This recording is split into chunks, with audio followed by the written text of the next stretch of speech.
The anime opens with Spike Spiegel smoking cigarettes. It is swiftly followed with violent flashbacks, giving you the feeling that those violent flashes will play a huge role in the story to come. In the next scene, we see the Bebop spaceship traveling on the hyperspace near Mars. Jet tells Spike about their next target named Solensen, and he reveals that they currently have no money because of Spike's recklessness, so they'll have to take this job even though Solensen's bounty isn't that much. Later on, we see Solensen go into a bar to make a transaction for something called Bloody Eye. The bar is attacked by some people, however, Solensen utilizes the Bloody Eye to defeat them, even dodging bullets in the process. This Bloody Eye is quite effective, and it's not the kind of thing you want in the wrong hands. Spike learns from some people that Solensen stole the Bloody Eye. He also manages to meet Solensen and steal a vial of Bloody Eye from him, but the target manages to escape. After meeting up with Jet, they go after the suspect again, and this time Spike defeats Solensen. Later it is revealed that Solensen was shot by his girlfriend named Katarina, while Katarina was blown into space with all the Bloody Eye vials she had in her possession. In the second episode, we meet Hakim as he knocks out a group of scientists. Spike finds out that Hakim has a large bounty on his head, so he decides to get it. Hakim gets to Mars, where the suitcase he stole is stolen from him. Spike finds the person that stole it, but when he opens the suitcase, a corgi puppy comes out, so he feels he got the wrong person. Later on, Hakim finds the man that stole it. A gunshot alerts Spike to the commotion, and what happens next is one of anime's epic chase scenes. Hakim chases after the dog, with Spike chasing after Hakim. This results in a fight between both men, and ends with Spike getting the dog while Hakim escapes. Spike is very annoyed as the dog isn't worth the effort he has spent so far. The dog is later kidnapped by the scientists. Spike goes after them, as well as Hakim. After a long chase, Hakim and the scientists crash, while Spike is able to save the dog. The police end up arresting Hakim and the scientist by themselves, meaning that Spike and Jet won't get the bounty. Faye Valentine is captured by some gangsters. The criminal boss, Gordon, wants to make use of her gambling abilities. Spike and Jet arrive at Gordon's casino to gamble. Faye has already been told about someone that looks like Spike, and she was ordered to take his last chip from him and bring it to Gordon. After the game, there is a misunderstanding that sees Spike and his lookalike mistakenly swap their chip. In the commotion, Faye escapes, swiftly followed by Spike and Jet. Faye has now been captured by Spike and Jet.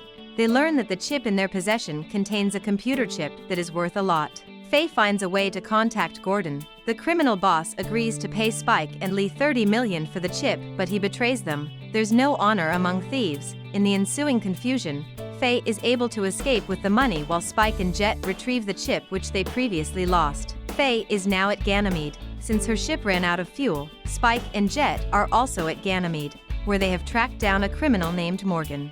At a restaurant, a terrorist group with a leader named Murdoch opens fire and kills everyone, including Morgan. From all indications, these colonies in space are highly unsafe. Spike and Jet capture Murdoch and also capture Faye while going back home. Soon they learn that the bounty on Murdoch has been cancelled, as Murdoch's criminal group has threatened the government with a virus that can turn people into monkeys, so they are forced to release Murdoch while Spike slips the object that causes the virus into her pockets. Murdoch, now on her ship, makes a broadcast, stating that she will unleash the virus. The government puts a bounty on her again, so Spike goes after her. Faye also joins in the chase. With the virus being launched, the government closes the astral gate, forcing Faye and Spike to retreat quickly. Murdoch and her crew are trapped in hyperspace, now infected by the virus she launched. After missing out on this bounty, Faye decides to officially join their crew. Two crime kingpins, Mao and Carlos, hold a meeting. After the meeting, one of Mao's soldiers betrays him, killing him in the process. Jet and Spike later find out that there is a huge bounty on Mao's head, and they decide to go claim it, unknown to them that he is dead. Faye discovers a lead that takes her to an opera house. She becomes frightened when she sees Mao's corpse, however she can't leave as she is held at gunpoint. At this point, it is revealed that Spike was previously a member of Mao's gang, and he was friends with Vicious, the one who killed Mao.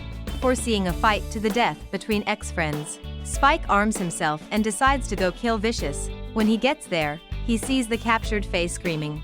What follows is a gun battle, as he kills Vicious' henchmen. Then we see an intense fight between Spike and Vicious that ends in victory for Vicious, as Spike is badly injured.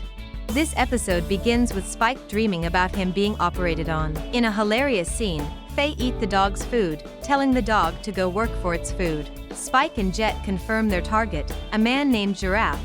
There's literally no reason anyone should be known as Giraffe, but what do I know? Spike begins to tail Giraffe, who turns out to also be tailing 2 other men. By the time Spike gets to Giraffe, the man is dying, but he gives Spike a ring before drawing his last breath.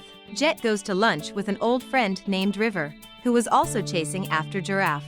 River states that the man Giraffe was after is nicknamed Zebra and he has a son named One. Spike meets One, who states that he is immortal and that he was just using Zebra as a cover-up. Spike shoots him in the face, but doesn't see his dead body anywhere. When Spike takes Zebra to the Bebop ship, they are able to scan his brain and find out a stone that can kill him. Spike sets off to find One again.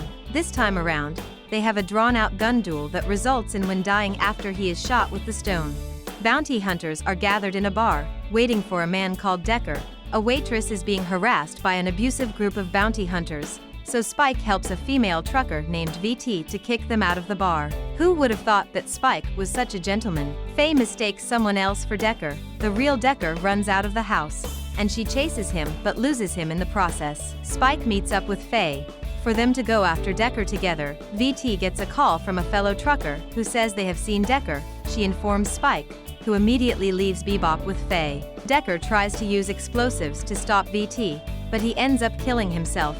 With Decker's ship now trapped in the mine, they all work together to bring it successfully, stopping it from exploding in the mine. Spike and Faye head to Venus to apprehend 3 thieves, Huey, Louie, and Dewey. They capture the thieves and are able to claim the 1.5 million bounty from them. Finally a success for our favorite space crew. Spike meets Rocco, who wants to learn martial arts. A group of men come after Rocco. He hands Spike a package before running away. Jet reveals the next target to Spike, a man named Picaro. They also learn that Rocco is a member of Picaro's crew and the package Rocco gave to Spike is a gray ash plant, used to cure a blindness disease. The crew deals on this plant and it is quite expensive.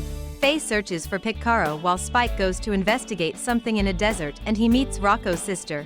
It is here that he learns that Rocco stole the plant to save his sister who is now blind. Rocco is caught and tortured by Picaro's crew.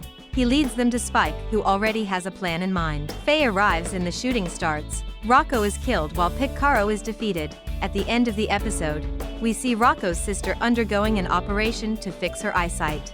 Earth's satellites are hacked. They begin to shoot on the Earth's surface, leaving prints of various animals on the surface. The Bebop ship is about to land on District 39, and a young girl named Edward is quite excited about that. Spike feels that chasing down a hacker is boring, so he leaves the mission to Jet and Faye. While searching, Jet finds out that the hacker is most likely Edward, even though he doesn't know how the person looks like.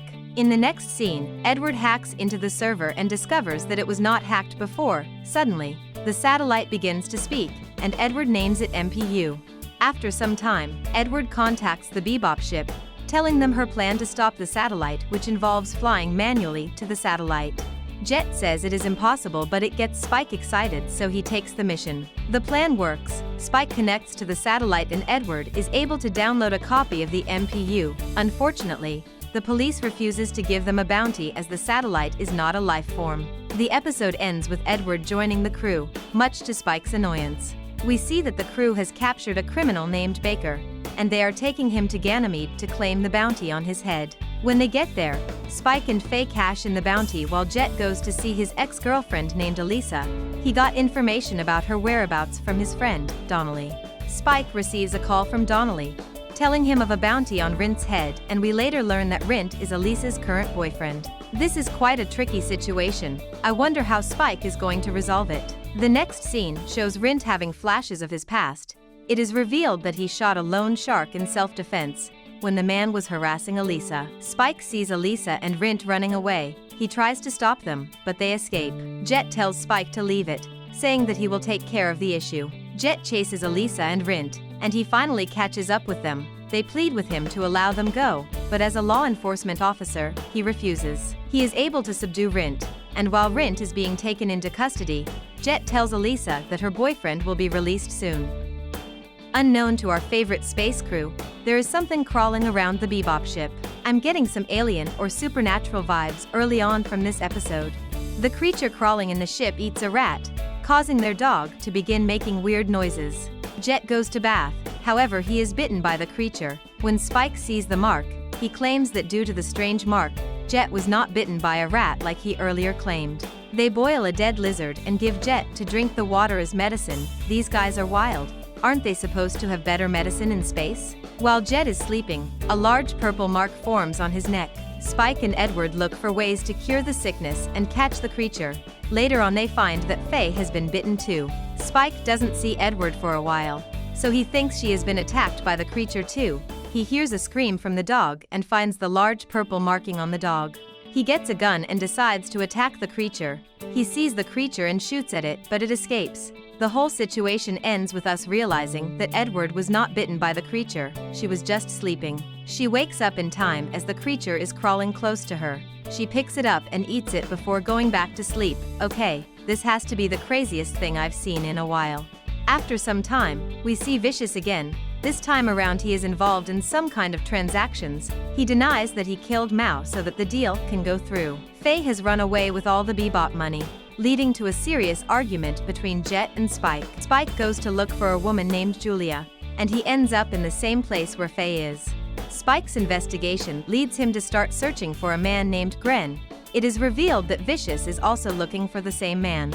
A gang begins to trail Spike, mistaking him for Vicious. Spike learns about the deal that Vicious and Gren are making from the gang members. Faye finds herself with Gren, and soon she realizes that he has a deal going on with Vicious.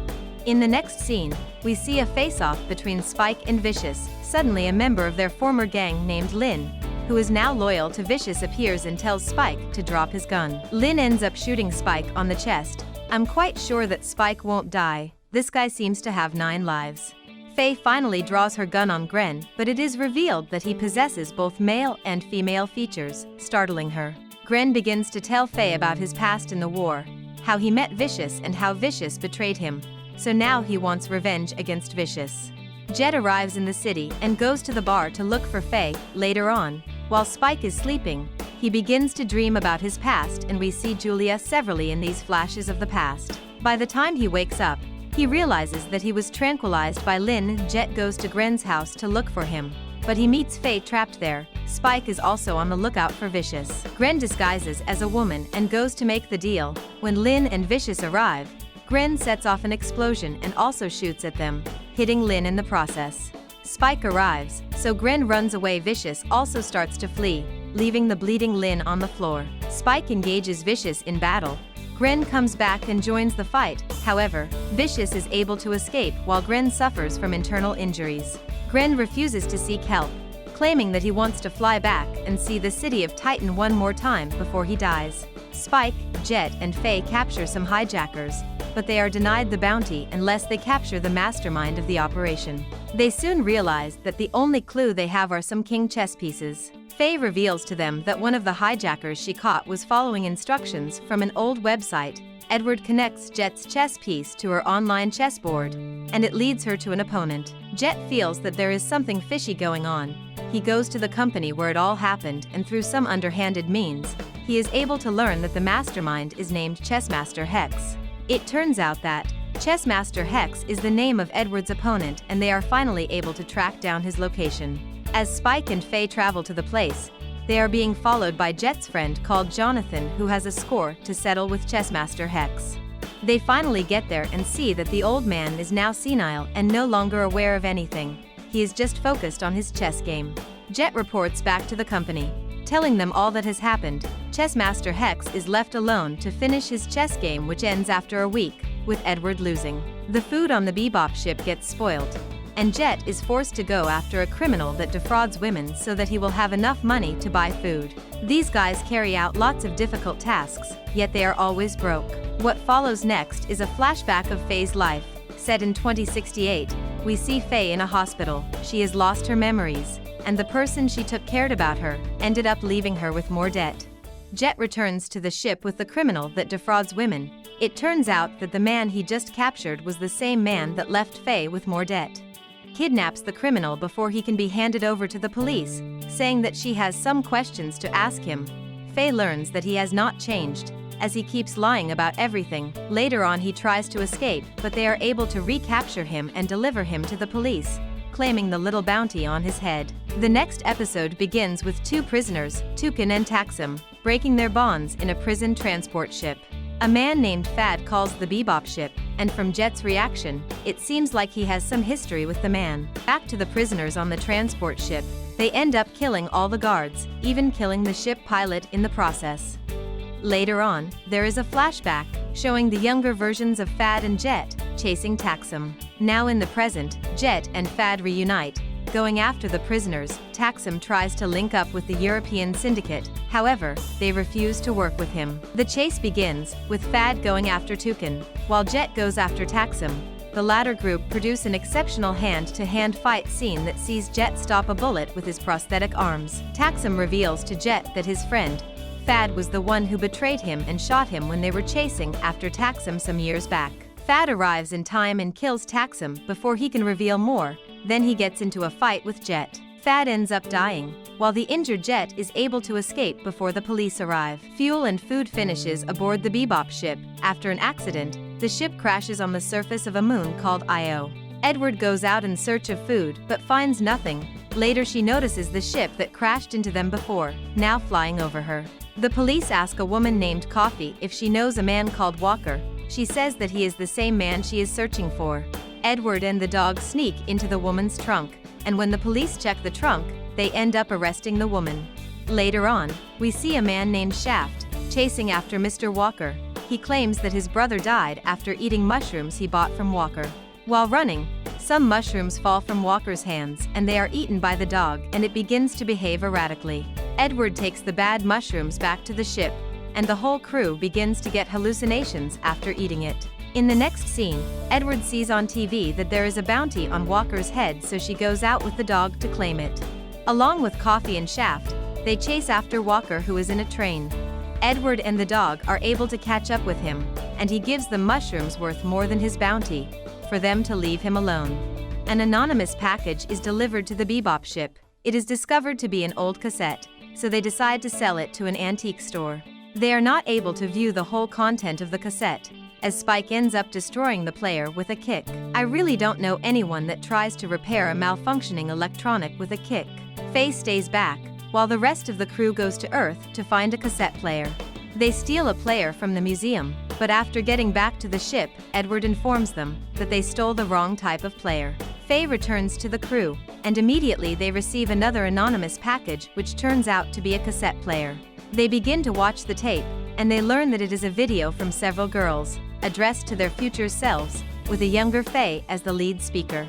Jet and Faye are trying to apprehend 3 pirates, George, Herman, and Ruth. Spike goes to meet Dewin and Miles to repair his transport vessel.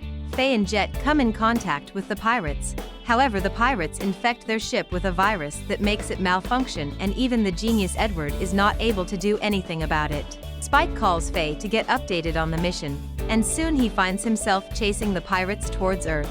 Through a coordinated attack, the Bebop crew members are able to tackle the pirates, leading to the explosion of the pirate ship. However, Jet and Spike are in danger, as their ship is also affected. Dewin and Mike end up saving them in space and repairing their faulty equipment. The next episode is set on Mars, and we see a mysterious figure kill several people. He shoots at Spike, but the target is able to dodge the bullets. Spike shoots back at the man, but there is a mysterious force that makes the bullets fall before they get to the man. This strange man engages Spike in hand-to-hand combat, beating Spike easily, but luckily for him, he is able to escape, a man that can float, and bullets don't touch him. If I were to be Spike, I would also run for my life. We later learn that the mysterious man is called Mad Pierrot. He was used in an experiment to create the ultimate killing machine, and Spike is the only one that fought him and remained alive to tell the tale. Spike is invited to a party in an amusement park. Edward and Faye tell him not to go, but he stubbornly refuses.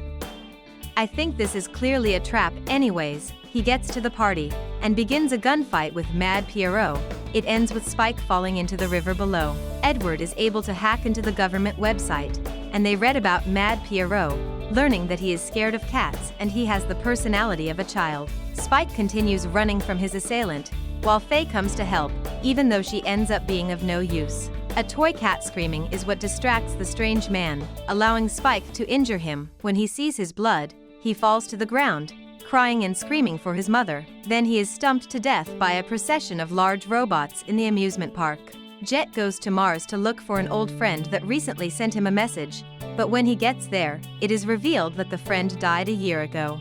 He meets his friend's daughter, known as Mayfa, and in that moment, some assassins arrive to kill him, but the girl takes the lead and they are able to escape.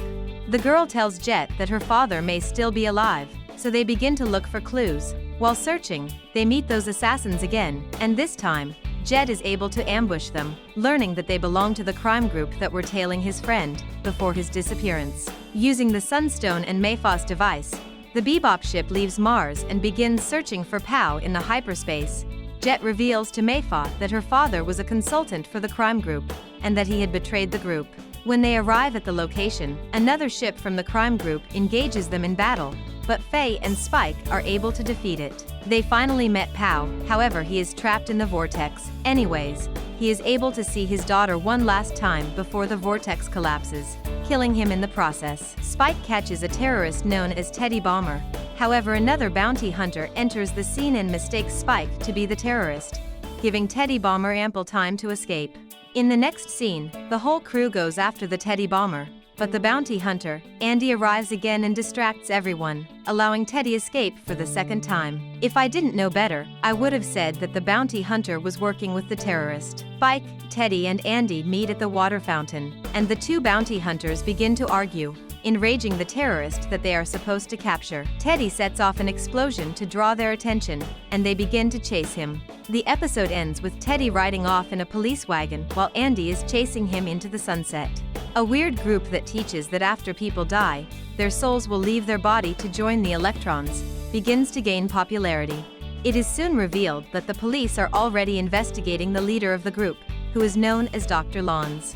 Jet and Spike learn that the leader has a large bounty, and they try to claim it. They initially believe that Faye has joined the cult, unknown to them that she just hangs around the cult group, waiting for an opportunity to claim the bounty for herself. Faye is always so deceptive and never a team player. They meet a stumbling block in all their efforts to find out Dr. Lon's location.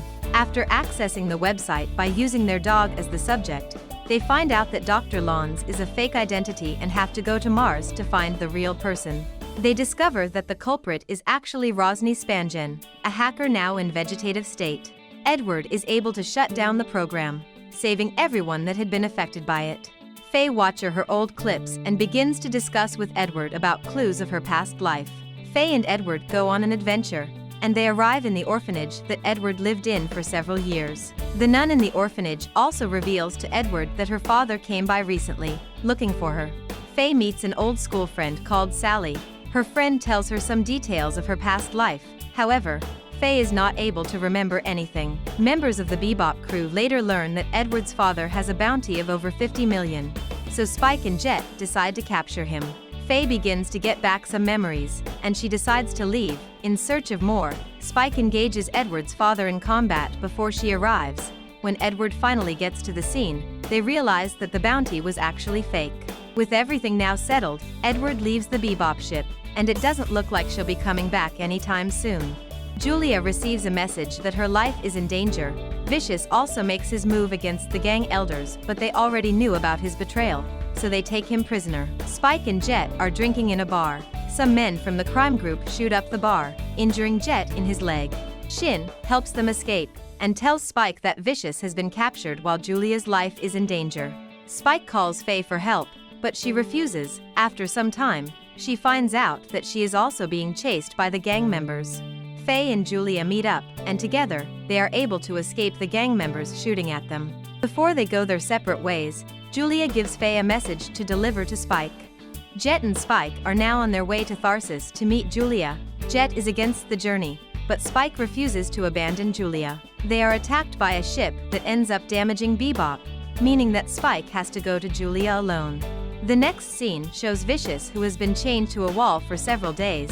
He is about to be executed now, but in a crazy twist, an explosion rocks the building, and it is revealed that a lot of the soldiers are loyal to Vicious, as they end up killing all the gang elders. The final episode of the series shows Spike meeting Julia in a graveyard. and she immediately aims her gun at him. Later she reveals that even though she was supposed to kill him 3 years ago, she chose to be on the run and live as a fugitive rather than kill the man she loved. She proposes that they run away together. At this point, I'm conflicted, because I don't even know if Julia can be trusted. They go to Annie's store, but she has already been shot before Annie dies. She tells them that Vicious has killed the gang elders, and he will be coming after them next. Spike begins to gather weapons that he will use against Vicious. Soon the store is surrounded by some of the gang soldiers and a gunfight ensues that claims Julia's life. Feeling sad, Spike returns to the Bebop ship. He has a discussion with Jet and then an argument with Faye before setting out to confront Vicious. Spike enters the gang headquarters. In what will be one of anime's best one-man assault scene, explosives and firearms go off in every direction, with Spike dropping bodies at an insane rate. He has a chat with Shin who soon dies from a bullet wound, then Spike proceeds to Vicious' room. What follows is an intense duel between these rivals. Even with his injuries, Spike is able to match Vicious in every way. They decide to end it all. Spike shoots Vicious in the chest, with Vicious slashing him with his katana. Vicious is now dead. The injured Spike walks down the stairs to the other members of the gang, and he collapses. The light fades away, with the anime coming to an end.